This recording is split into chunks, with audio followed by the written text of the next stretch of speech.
Rolling start for the final race. Matt England is supposed to be alongside Al Patterson on the front row of the grid, but he's had a mechanical problem. He's not going to get out on the grid. So Rosser will line up beside him with Newman, Ayres, Sproat, Ferguson and Ogden not far away. And off we go to the first corner. Owain Rosser's trying to get up the inside line, and he's got him. That was practically wrestling for the corner, let alone an overtake. You know what? That is a 5-place mandatory penalty for jumping the start. He is not allowed to be alongside Matt England. He's supposed to leave the spot free. He didn't. Oh, he's lost it. And Matt England has said, well, you didn't leave the spot free, so I'm just going to give you a little tap and run you down the field. Well, Rosser is down to the back now, and into second position comes the 6 of Kyle Sproat. Let's have another look at this. This is the little bit, is it a little bit on his contact? On his own, I think. I think he lost it initially on his own. Yeah, I think you're right. I think he's lost it, and then England's just about tapped him, but I think he's already slightly lost the back end, so I'm not sure there will be any repercussions for that. There's no warning flag out, so as far as the officials are concerned, that's okay. It's just a racing incident. So it's Matt England who's leading from Sproat in second. That's the 2-plate, the former British Open champion, James Ogden. He lost that O-plate at the recent TKM Festival, but he's in third place and will be looking to take a win today. Look at the rooster tails still coming off these carts. Still a lot of standing water. You mentioned it earlier, Jake, that the circuit slopes away down to that corner, so all of the water will be pooling there as Ogden tries to look up the inside, tries to get a place, but loses one in the process, but gets it back. Great racing. Matthew Ayres is really trying to take it to Ogden. 3 into 1 corner. Surely that's not going to work, as the 53 of Rosser tries to get it all back again, and the man who benefits from all of that is Simon Verco. He's made up about 3 places, up to 4th position. Brilliant opportunistic driving there from Verco, with England still out in front. Ogden is now to 2nd position, having got past Kyle Sproat. Verco is up to 4th position. I love TKM Extreme, even in these conditions. It is so close. That's the 18, looks like Andrew Ferguson at the back of the field, but look how close it is. This is the smallest grid of the day, but at the moment it's the most competitive grid of the day. The 5 car, that is Simon Verco, gets a warning, just make out the warning flag. Oh! 3 abreast again. Talk about 3 into 1 won't go. Sproat and Verco are now side by side with Ogden into the first corner, and there's Matthew Ayres getting involved in this one as well. Oh, they bang wheels. Ayres is still there on the inside, and they've come together big time now. Sideways still, somehow the 6 of Kyle Sproat is able to keep that going. How's he kept that going? He pushed him along sideways. He managed to turn the steering wheel, got it back on the track. So look at the replay. Well, Ayres had made up 2 up the straight, but then turning in, the 5 car of Verco's taken the spot. Kyle Sproat comes in behind, hangs him out to dry. He's got nowhere to go. He just clips the curb, and that runs him into Kyle Sproat. Now he pushes him sideways. Sproat turns the wheel right and comes back on the track and carries on. That is the save of the season. No matter whose money you put on that, I would never ever have thought he'd be able to save that. And now we've got England with Ogden up the inside into Crook. There's not a lot of space to manoeuvre, but he's got through. Beautiful overtake from Ogden, and now it's going to be repeated by Simon Verco. He's going to get up the inside of England. He makes that much tidier, but he's through into 2nd position, and now up to 4th position through all of that is Owain Rosser. Who would have thought that? Well, Rosser, who was pushed off coming out of Christmas corner early in the race, he was way down the field, but he's made it back gradually. It's a long race, of course, so he's got time to do it, and he's just picking them off one at a time and hoping to go from 4th. He's certainly got the pace to go from 4th to 1st here, isn't he? Well, we've had some action-packed races today here on the wet surface of Whilton Mill, but this takes the biscuit, because now we've got Ogden having Verco breathing down his neck. TKM Extreme,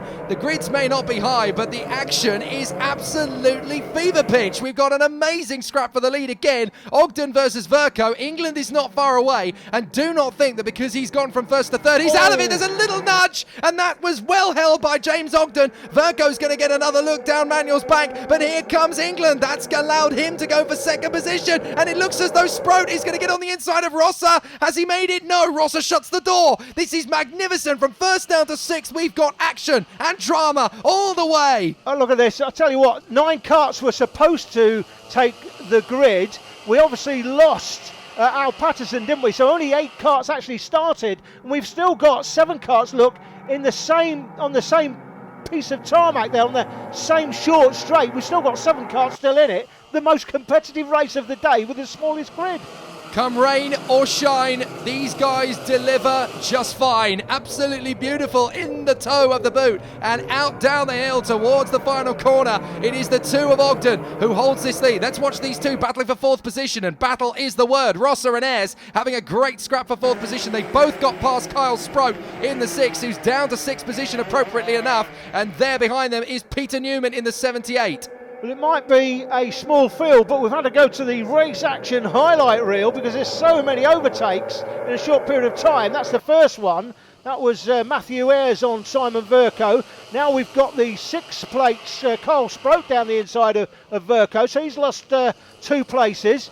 Same corner next lap round. Sproat now up the inside of Ayres, although loses it straight back on the exit. Ayres gets him on the switchback. I'm in a Christmas corner next time round. Here comes Sproat again on Ayres. Got him this time. Runs Ayres slightly wide, but he's managed to keep it together. But as they come right-handed out through Inkermans, down the inside of Ayres is Verco. So Verco gets the place back and drops Ayres back a couple of places in a couple of corners. We talk about great motor races in the wet, and this just had bags of it. Here we go again. This is Ayres on the inside line of Verco. Not a lot of room to manoeuvre. Verco runs wide, and then bang! Into the toe of the boot. A big shot there. Let's watch it again.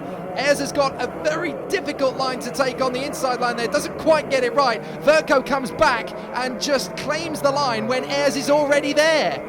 Yeah, not sure what will happen about that. More race action highlights next time round. Here comes Sproat up the inside of Matt England. That's for 2nd place, so it's Ogden leading from Sproat England, and then Verco still there in 4th place. He's not received a warning flag.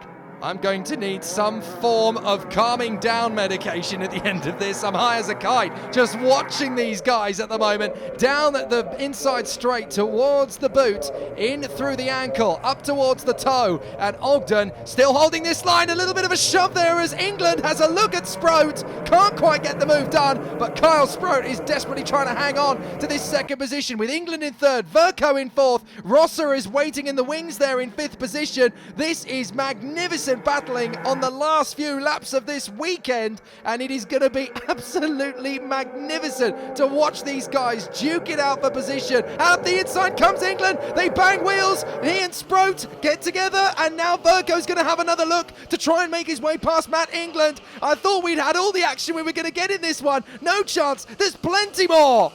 And looks like Rosser's getting that much closer. He is, isn't he? Look, that's a 5-kart train now. And if they keep battling, we're going to get Matthew Ayres come back into contention as well. At the moment, he's off the back of the 5 karts, but very quickly, I think he's going to be right onto the back of them.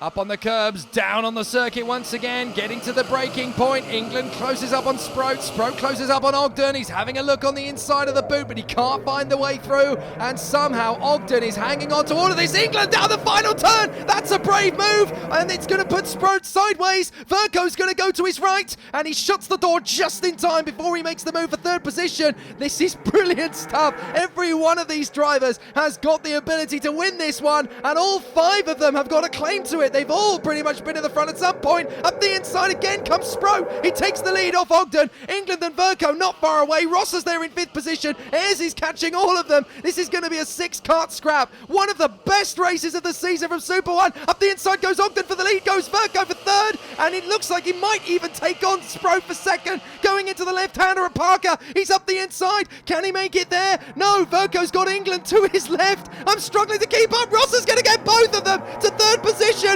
Rosser has made it. Up over the curbs goes Verco. This is amazing battling. Nobody is giving an inch here. England on the inside of the 53 of Rosser. He gets there. There's a little nudge through the toe of the boot. Rosser's back on the inside. I genuinely haven't seen a lap as good as that in Super 1 this year.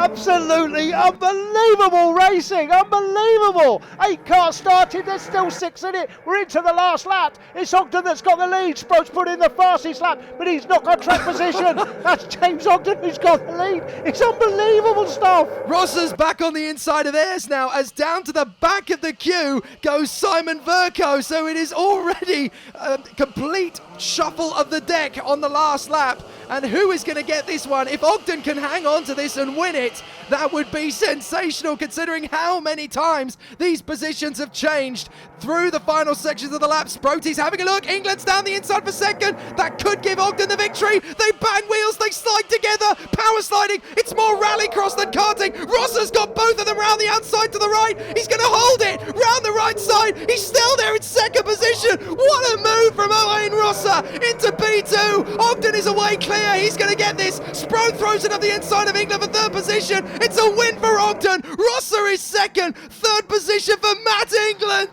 That is genuinely the best Super 1 race I think I have ever seen. Amazing. It's the best race this season. Unbelievable. 8 karts started it, 6 finished, but it ended up the race of the season, and James Ogden it is that takes the win from Rosser. England rounding out the podium. Incredible stuff. Championship points look like this. It's still England that has the championship, and it's Carl Sproat and James Ogden now tied in second on 9:03 apiece. I'm off to get my breath back. The next round is round 9 from Shellington. Do not miss it.